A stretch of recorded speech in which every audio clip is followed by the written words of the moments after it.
Tässä on yhden isän tarina.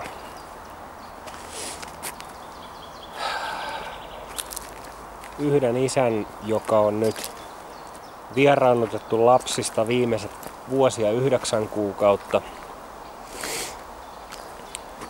Poika on 11-vuotias.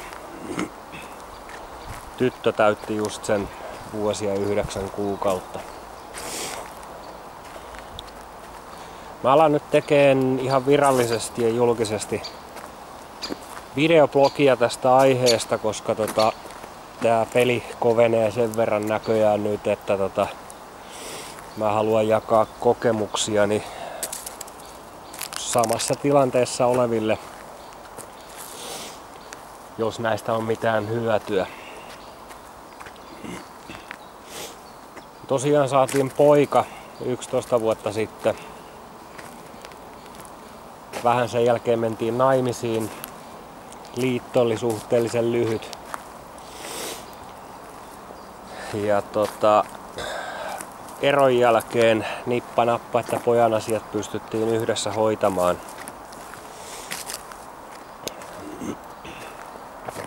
Sitten hän pyysi mut takaisin jossain vaiheessa parisuhteeseen.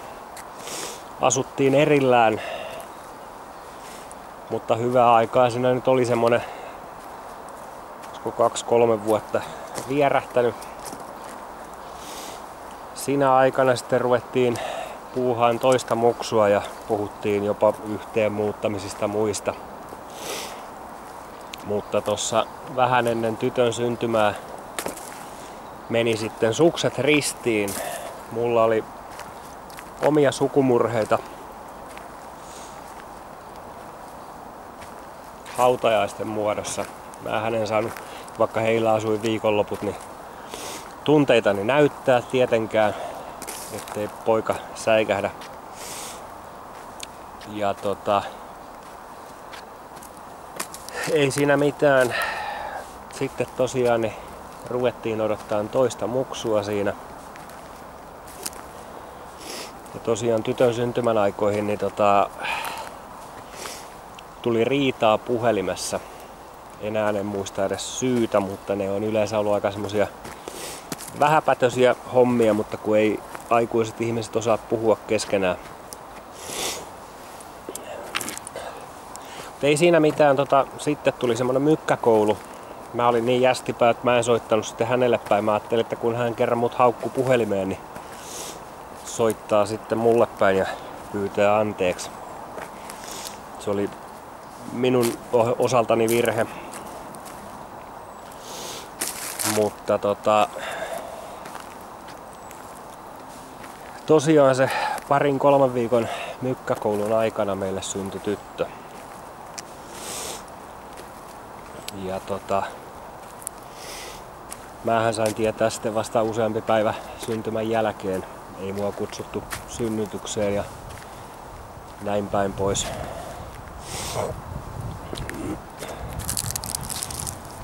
Kovasti halusin silloin nähdä tyttöä ja kaiken näköistä selitystä aina, että ei. Sitten hän pisti parisuhteenkin poikki. Ja no mun sukulaisten avustuksella olen nähnyt tytön yhden ainoan kerran 2-viikkosena. Eli tyttöhän ei mua osaa kaivata. Ei tuntis vaikka vastaan kävelis. Mutta poika kaipaa. Poika on vielä erityislapsi. Mutta tää vuosien kiukuttelu, muutaman vuoden kiukuttelu kestänyt sen verran pitkään ja mä oon koittanut tuossa yhteisten tuttavien kautta laittaa viestiä, että haluaisin oikeasti lasten takia tehdä rauhan, olla heidän elämässään mukana. Mutta koska mun eksä on pitkävihainen luonteeltaan, niin eihän siitä tietenkään mitään tuu. Ja näiden yhteydenottojen takia nyt sitten, niin hän on syöttänyt musta poliisilla aika paljon paskaa. On aika karua luettavaa noi asiakirjat, mitä olen saanut käsiini. Ja hän on nyt hakenut sitten lähestymiskieltoa ihan kostomielessä. Ei siinä mitään, mä pyysin lykkäystä, että mä saan muutaman paperin sitten siihen lisäksi. Ja mutta nyt sitten oikeus on päättänyt, että väliaikainen lähestymiskielto seuraavaan käsittelyyn. Seuraava käsittely on syyskuussa alkupuolella. Ja nyt mennään kesäkuun puoliväliin. Mulla on edessä kesäloma todennäköisesti heinä-elokuussa.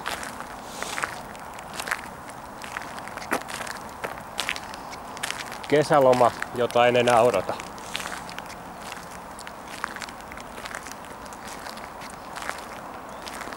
Ihan siitä syystä, että olisin halunnut viettää aikaa lapsieni kanssa.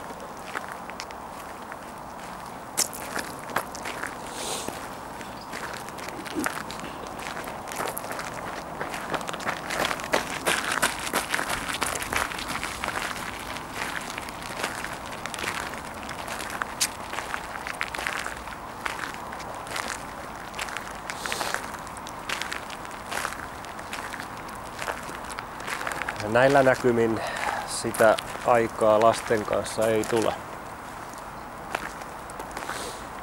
Mä tuun vetoamaan tuossa oikeuslaitokseen lähinnä, en itteni takia.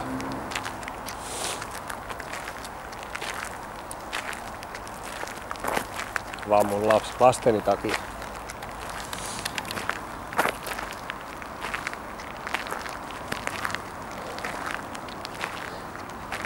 Mun ainoa rikos tämän paskavaltion, paskan oikeussysteemin keskellä on isän rakkaus lapsiin. Se on näköjään väärin. Mä osaan kuitenkin 38-vuotiaana asiat käsitellä. Eksän mielenterveyspuolen asioita tietävänä myöskin, niin tavallaan ymmärrän tämän sekoilun, mutta hän pyysi mua jo aikanaan eron jälkeen, että poikaa ei oteta kiistakapulaksi. Mutta nyt hän käyttää molempia lapsiaan mua vastaan.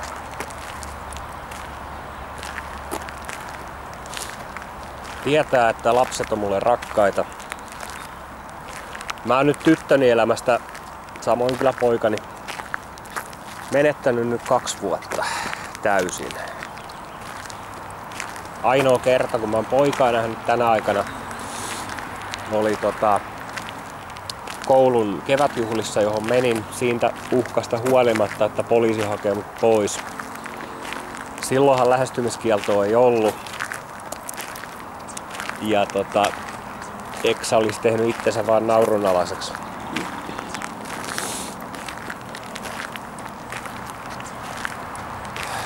Mitään ei sitten tapahtunut. Pääsin poikaa kuitenkin siinä ohi mennä halaamaan ja näin päin pois. Poika tykkäsi niin kuin minäkin. Mutta nyt ilmeisesti virallisesti en saa ottaa mitään yhteyksiä. Ei synttärikortteja, ei joulukortteja, ei lahjoja.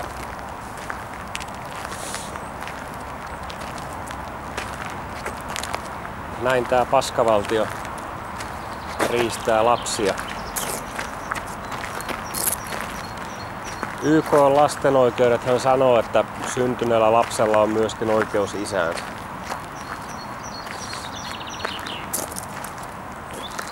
Sitä tämän valtion oikeuslaitos ei näköjään allekirjoita.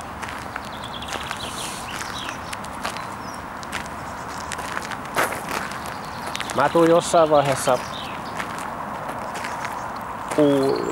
pienestä ukaasista ja pykälistä huolimatta niin julkaiseen tai ainakin lukemaan videolle niitä väitteitä, mitä Eksa on musta tehnyt. Hänhän tossa on löytänyt naapuristakin jonkun todistajan puolelleen. Joku, joka väitti mut tuntevansa, jota mä en ollut aikaisemmin kohdannut. Tossa viime viikonloppuna sattumalta hän tuli mulle sitten jutteleen. Ja tajusin, kenestä on kyse. Juoppo Retku. Mutta nehän ne on parhaita todistamaan siitä, kuinka isä ei saa rakastaa lapsiansa.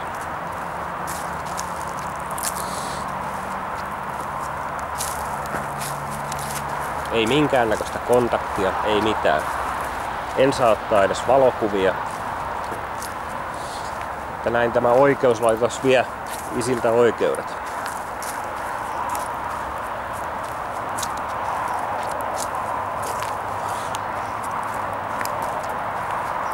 Mä tiedän sen, että henkilökohtaisesti mä en tule luovuttaa.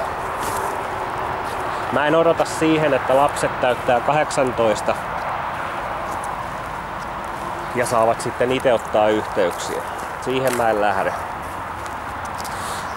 Lapset on pieniä nyt.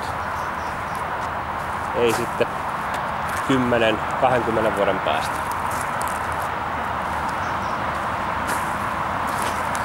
Mä tuun taistelemaan kaikki oikeusasteet läpi.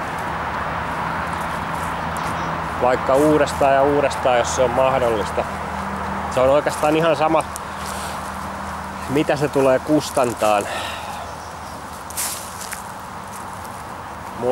Mulle ei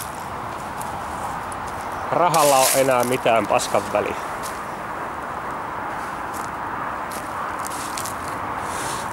Ei minkään näköistä.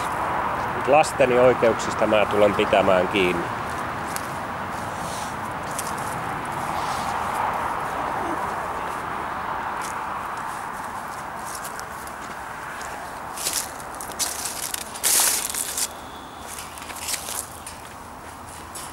En tiedä, tällä hetkellä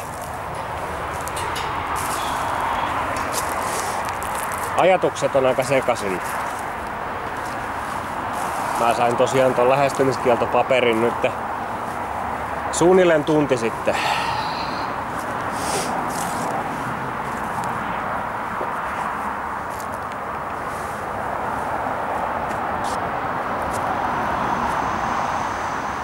On tosiaan nyt ajatukset ihan sekaisin.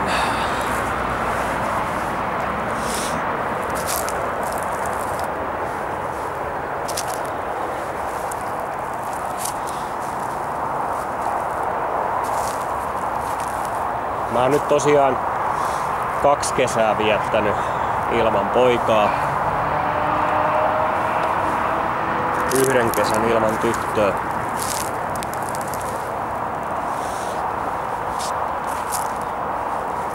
Ja jos hän nyt sitten syksyllä saa sen vuoden mittaisen lähestymiskiellon, niin hyvästi synttärit ja hyvästi joulut, kaikki.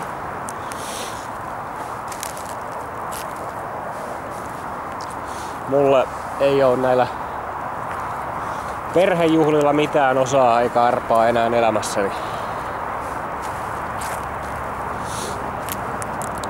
Tytön kastetilaisuuteen ei kutsuttukaan meidän puolen sukua ollenkaan. Mun Eksa oli keksinyt tämmösen Ollin, eli sähköpostina Ollina kirjoitteli omalle äidilleen. Mä oon tästä tiennyt jo avioeron jälkeen, että hän on tämmöstä ihmistä uskotellut, että hänellä on. Mutta sen jälkeen kun mä sen tossa paljastin hänen vanhemmilleen, sit alkoi tosiaan tää poliisilla ja oikeuslaitoksella kiusaaminen.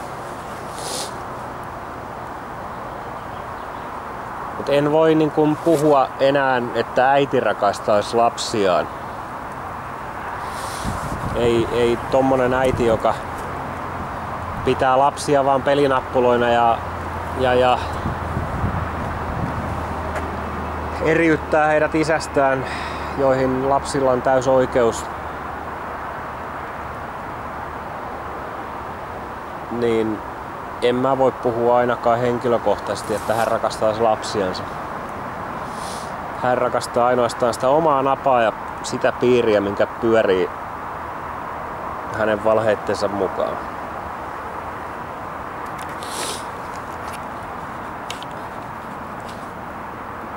Mä koitan ja toivon, että noi mun seuraavaan käsittelyyn tuomat paperit puhuis puolestaan.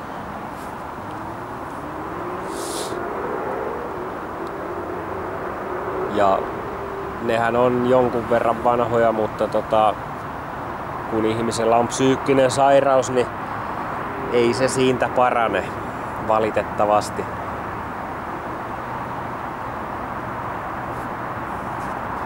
Sen olen nyt huomannut. Ja ainoa mikä sen laukasi, niin tosiaan tää ilmeisestikin raskaushormonit ja tää 2-3 viikon mykkäkoulu. Tyttö tosiaan syntyi sillä välin. Siitä rangaistaan nyt minua, mutta myös mun lapsia.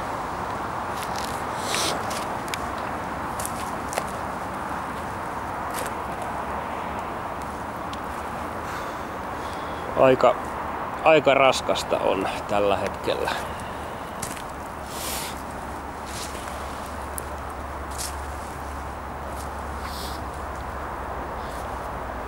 Mä en nyt tällä hetkellä lupaa, että näitä videoita tulisi kauhean tasaiseen tahtiin, mutta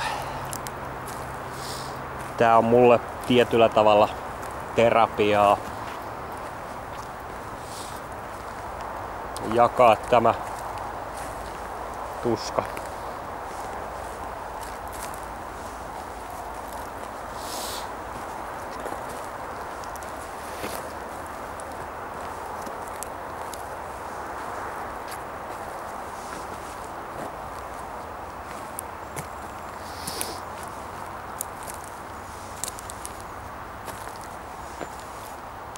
Tää on mulla oikeastaan ainoa semmonen hermolepo, kun pääsee johonkin keskelle mettää käveleen miettiin.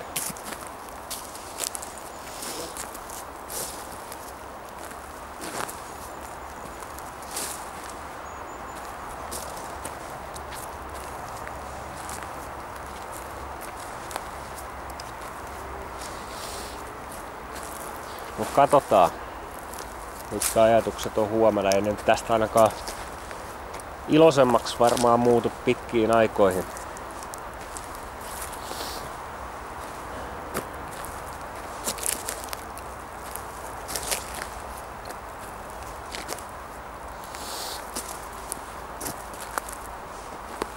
Mutta en mä todellakaan jaksa syksyyn asti odottaa seuraavaa tuomiota. Elikkä todennäköisesti naisen paskavalheet painaa oikeuslaitoksen silmissä enemmän kuin isän, joka tietää totuuden, mutta jota ei kuunnella. Tämmönen pelko mulla on. Mutta se tietää vaan oikeastaan sitä, että kun mä kuitenkin viimeistään kesälomien aikaan haluan olla lasteni kanssa tekemisissä, niin mulle on ukaasiksi annettu, että se on joko sakkotuomio tai vaikka vuosi vankeutta.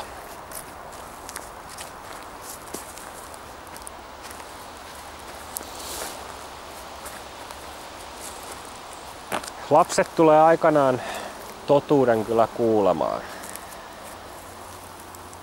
kunhan ovat siinä iässä sitten. Mikä sitten on se oikea ikä kertoo, en mä tiedä. Mutta totuus tulee ennemmin tai myöhemmin heidän korviinsa.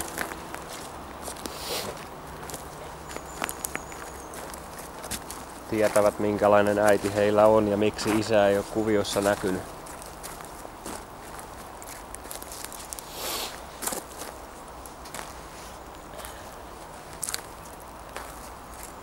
En tiedä, tää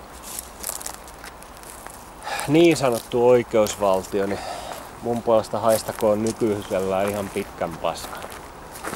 Ei tällä ole enää niinku mitään tekemistä minkäännäköisen inhimillisyyden kanssa.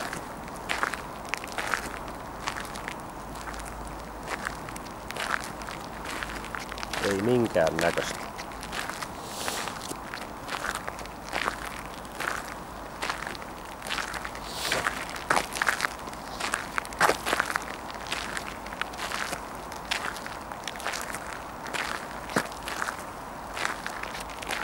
Mä oon vaan isä,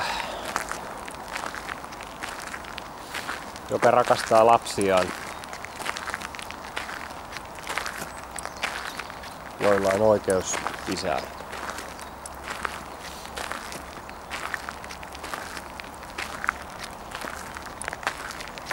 Onko se sitten väärin? Tällä hetkellä näin näyttää käyvän.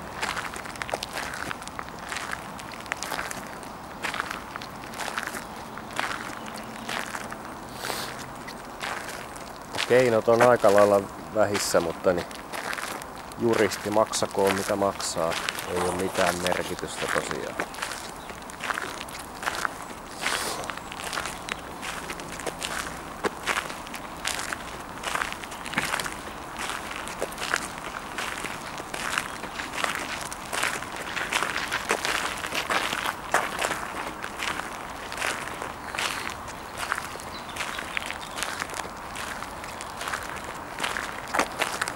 Pahoittelen, mun täytyy välillä kääntää kameraa pois, kun noita lenkkeilijöitä tossa tulee ja tuskin nyt tämmöiseen videoon sitten haluavat julkisuutta, vaikka ei hänellä mitään tekemistä asian kanssa ole, mutta